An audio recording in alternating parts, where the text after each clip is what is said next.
Hello friends, welcome to this JCA Ecosystem channel. Today I have a new video, a very interesting video where I will teach you how to test the Hall sensors in Brushless motors. In the previous video I showed you a motor like this and I told you that they had electromagnetic sensors with H effect.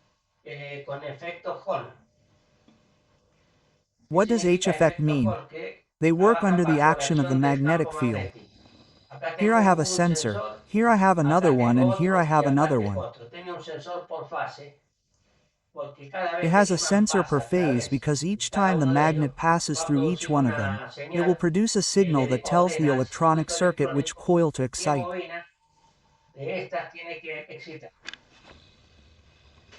Here we have 3 coils and the other cables are those of the sensor. If we analyze the cables, we will see that there are 5 cables, a positive, a negative and the 3 cables for each signal, 1 for each sensor, a 2 and 3, plus the positive and the negative. There are 5 cables. The other thicker cables are the motor phase, that is, the current that enters the coils. Well, what happens? Many times these motors do not work because one of the sensors is faulty. I have designed a very simple circuit that is practically zero cost and which will help you to check the operation of the sensors without disassembling them. And I want to share with you this circuit that I have designed.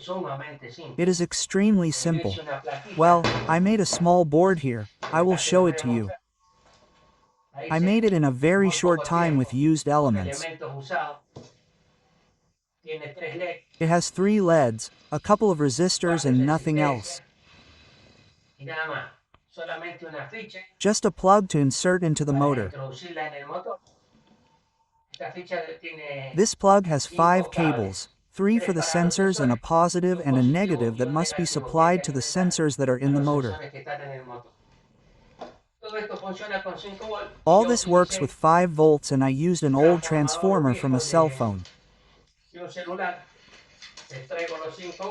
I extract the 5 volts, inject it into the board and the board, with its corresponding plug, I plug it into any motor. We will see, but now we are going to get straight to the point of the circuit layout. First, I'll tell you that I did it with this pen that a cousin gave me. This is an invention that he says is very useful, and I do too. I have red on one side and blue on the other. It works for both things. I always do the design before I start making the video. Now I'm going to show you how it works. I'll show you what it's like now. Basically, there are 3 resistors, 3 LEDs, and a power supply, which is this one down here. There are 3 repeated circuits. For each sensor, there is an LED and a resistor. How does this work? Here's how.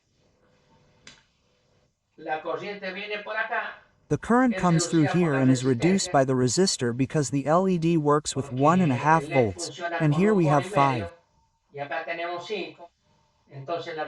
So the resistor determines whether the LED works correctly. It has to be in the direction that the LED lights up. The other circuit is exactly the same, and the other is exactly the same. And each sensor is connected at this point. This is a sensor, another sensor, and another sensor. The third sensor. If we're going to talk about cables, they're the green cable, the blue cable, and the orange cable. As you can see, they're simple, 3 LEDs and 3 resistors. In this case, the resistors are 500 ohms. The commercial value could be 470, and if not, you have to put 2 1000 ohm resistors in parallel to determine this resistance, which will determine the intensity that the LEDs will have.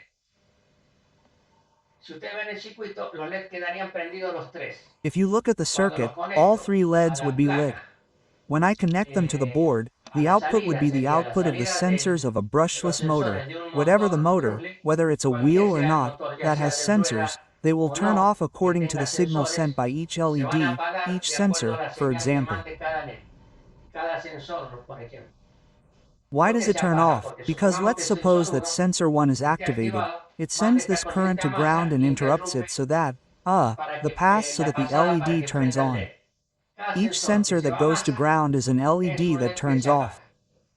In this, we take into account that if an LED does not blink when we connect it, it is because it is not working. It's that simple. Now I'm going to show you the practical circuit and how it works. Let's download this and go to the practical circuit. The circuit that I showed you, very simple, is made here. There are 3 LEDs, 3 resistors, a positive input and output, which I already told you, I feed it with. I don't know if I said it, but anyway, I feed it with this transformer that has 5V since this transformer has 5 volts. The resistors are 500 ohms. The commercial value is 470. If you feed it with 12 volts, the resistance has to be 1000 ohms. That will depend on the intensity of each LED. Now I'm going to test it. I'm going to plug it into the power supply. Here I am plugging in the circuit and you see, I don't know if you can see them, the 3 LEDs are lit. Here I have a skateboard that has 2 Brushless motors.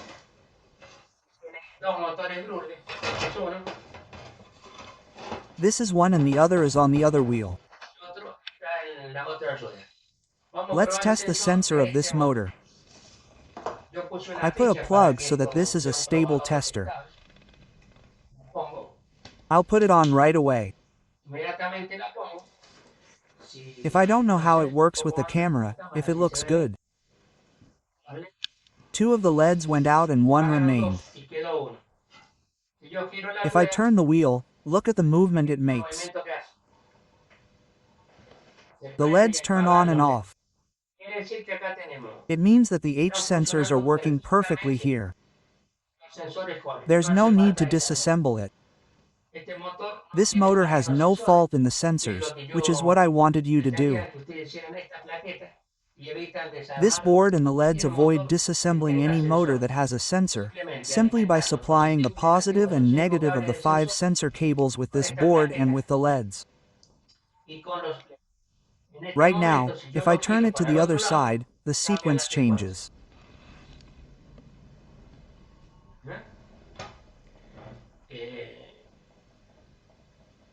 It turns to the right, to the left. It does a green sequence, the other green. The yellow one. See? If I turn this way, green, yellow, green, green, yellow, green. To the other side, green, yellow, green. It depends on which way you turn it. Well, here we can check that the 3 sensors are working fine. There's no need to disassemble them, and if we have to look for a fault it would be in the electronic part. At another time I'll explain how to make a basic electronic circuit to even test the motor. I made one with relays that looks like something out of your ordinary, but it works. At least to test the motor coils. I'll do it again. With this you don't have to disassemble any motor. And the circuit is very basic. Let's go back to the circuit. It consists of 3 resistors, 1 for each LED. They are 3 identical circuits. It's an LED powered by a resistor, and in the middle is the output for each sensor that powers the sensor. When the sensor conducts, it sends more to that output and causes the LED to turn off. By putting the 3 simultaneously you'll have the sequence that you saw. One turns on, the other turns off. There are always 2 on simultaneously because for the motor to work, Bruce has to have 2 inputs that are always permanent. Let's go back to the practical circuit that's down here with the pen. My cousin's invention, which has 2 colors and they're glued together. They're twins. Okay, let's go back to the circuit. Now I'm going to do a test. I'm going to disconnect one of the cables. Here I've unsoldered it pretty well, but I'm going to disconnect it. I'm going to disconnect the yellow one. Yellow cable. Look what happens. This sensor that's here, in this case it's green, but it's the one I disconnected. It doesn't blink. It stays on. If I disconnect the other one, any other one that I disconnect, well, I didn't think about disconnecting it, that's why it's so hard. But it's very important that it shows you the disconnection. Let's suppose you have two LEDs, two broken sensors. Make sure only one blinks. Now I'm going to put it back in and we're going to put this sensor in.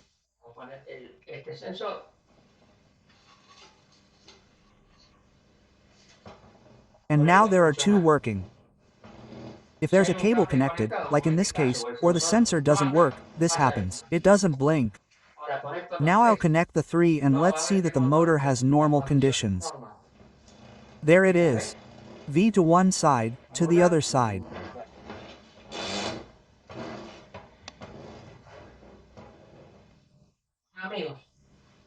Well, friends, I thought I really liked this video and it's very interesting for anyone who wants to repair motors of this type that have Hall sensors.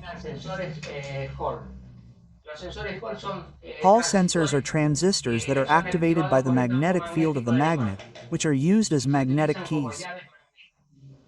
In this case, the motor doesn't have to be disassembled because it works correctly, and if there's a cut cable, it will also be noticeable because the LED will stay on, it won't blink. I mean this, the three LEDs have to blink in this order. What's more, if you apply current to the phase, not here in the sensor, in the phase that are these three phases, in the order and sequence that the sensors indicate here, the motor turns.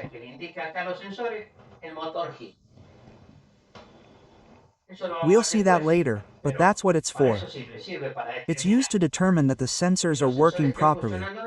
And if you want to make a circuit to determine that this is the phase excitation order when it turns counterclockwise, when it turns clockwise you have to change the order, which is like this, from here to there or from there to here. This was the video that I was interested in showing you, especially the circuit. You saw that it is basic. It has three LEDs with three resistors, well connected. It is perfect and can test any motor with H sensors. Well friends, that's all for today. I hope you enjoyed the video. As always, give it a like, subscribe and hit the bell so that YouTube will notify you when a new video comes out. Until next time and good luck.